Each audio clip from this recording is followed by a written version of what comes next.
Balik lagi ya teman-teman, hari ini kita mau membahas mengenai bulu tangkis Indonesia.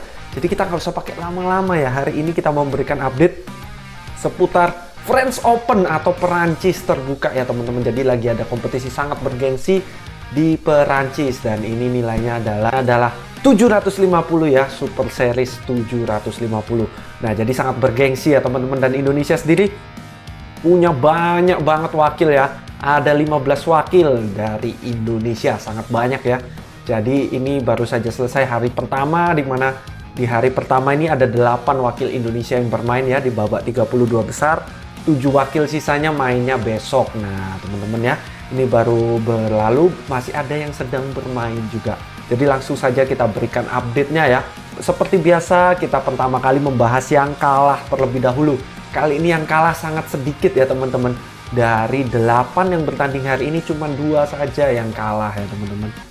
Yang pertama ada di Gregoria Mariska Tunjung. Ini sangat disayangkan ya, karena Grego sendiri memegang nomor unggulan ya, punya nomor unggulan 8. Tapi ternyata di babak 32 besar sudah harus mengalami kekalahan. Ini sangat disayangkan. Padahal biasa kalau unggulan 8 ada kesempatan saya masuk semi lah, masuk 8 besar minimal ya.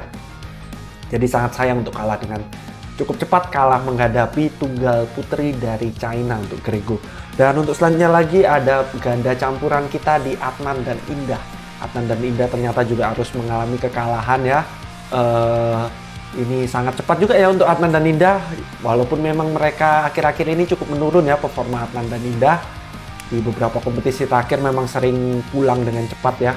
Semoga kita doakan Adnan dan Indah di kompetisi-kompetisi selanjutnya bisa kembali comeback lah ya, performanya setidaknya sesuai lah. Biasanya Adnan dan Indah ekspektasi kita nggak jauh-jauh ya, quarter final sudah nyaman lah untuk Adnan dan Indah. Nggak usah terlalu jauh, nggak muluk-muluk ya. Kalau bisa ke quarter final udah bagus, tapi kali ini ternyata 32 besar saja. Lalu kita masuk ke yang menang. Nah yang menang ini pertama-tama kita mau mulai dulu ya, ini dari Febriana dan Melisa. Nah Febriana dan Melisa ini lagi main teman-teman ya, ganda putri, tapi saya yakin banget menang. Jadi ya ini skor saat video yang dibuat skornya masih segini, tapi saya yakin banget pasti menang ya. Jadi saya masukkan di kategori yang menang. Nah, kalau memang betulan menang ya teman-teman yang udah tahu update-nya, boleh kasih likes dulu dong ya kan.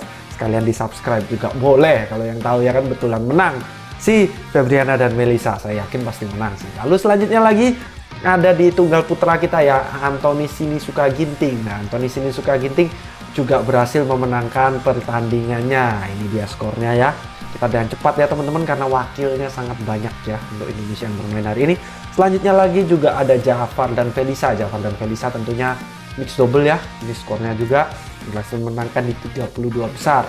Selanjutnya lagi ada juga Leni dan Amalia. Ini tentunya di ganda putri berhasil menang juga di 32 besar. Ini dia skornya ya. Akan muncul terus skornya di samping-samping ini ya teman-teman. Jadi fokus kita ikutin. Nah itu dia. Lalu selanjutnya lagi ada juga Rachel dan Feby ya. Rachel dan Feby juga berhasil menang. Dan kita jangan lupa ya, ganda-ganda putri ini semua termasuk golongan ganda baru semua ya, karena baru bulan ini lah ya, baru Oktober ini mereka start dengan pasangan-pasangan barunya. Jadi semuanya ini masih pasangan-pasangan baru untuk semua ganda putri yang ada di pelatnas ya teman-teman, termasuk yang kita bahas tadi ada Febriana Melisa, ada Leni Amalia, ada Rachel dan Feby ya. Itu semua pasangan-pasangan yang baru dipasangkan. Dulu pasangannya beda ya satu sama lain, diputar-putar aja sih. Nah lalu selanjutnya lagi ada di ganda putra lagi ya, yaitu ada andalan timnas Alwi Farhad. Kembali berhasil memenangkan di 32 besar. Sebenarnya nama-nama ini emang udah layak ya menang 32 besar, tapi kalau Indonesia biasa suka setengah-setengah ya. Yang lolos itu setengah, yang nggak lolos setengah, biasa sering gitu. Hari ini udah sangat bagus, dari 8 yang main 2 saja yang nggak lolos. Nah besok juga kalau bisa ya 7 yang main kalau bisa lolos semua, atau yang nggak lolos juga cuma 1-2 aja. Jangan sampai dijadikan setengah oleh pertandingan besok. Wah gawat itu ya. Kita dukung yang terbaik untuk besok. Dan untuk di besok ada nama-nama besar ya, banyak bermain di besok. Seperti Putri Kusumawardani, Jonathan Christie yang kemarin baru juara 1 ya. Dan juga Fajar Fikri yang baru juara 2, itu besok akan bermain ya. Disinilah akan dites biasanya kemampuan-kemampuan para pemain ini ya. Yang baru juara, minggu kemarin kan juara ya. Ini nanti besok hari Rabu udah bertanding lagi. Lalu lanjut ke Kamis, Jumat, Sabtu, sampai Minggu lagi. Apakah bisa konsisten? Apakah bisa kembali mendapatkan juara, back to back juara lagi? Itulah dites kemampuan seorang atlet ya, konsistensinya dan staminanya. Bisakah terjaga fokusnya juga? Kalau Jojo dan F2 bisa kembali menorehkan juara, baik juara 1 maupun juara 2, sangat bagus. Menurut saya pribadi, harapan untuk French Open ya, menurut saya target sih kembali ya seperti kemarin lah, juara satunya 1, juara 2-nya 1, boleh targetnya seperti itu ya, kita canangkan ya teman-teman. Juara 1-nya ada 1 orang, juara 2-nya ada 1 orang. Kita doakan yang terbaik. Sekian aja update untuk hari ini, jangan lupa dikasih like dan subscribe-nya. Dan untuk teman-teman semua, sampai jumpa di video-video selanjutnya.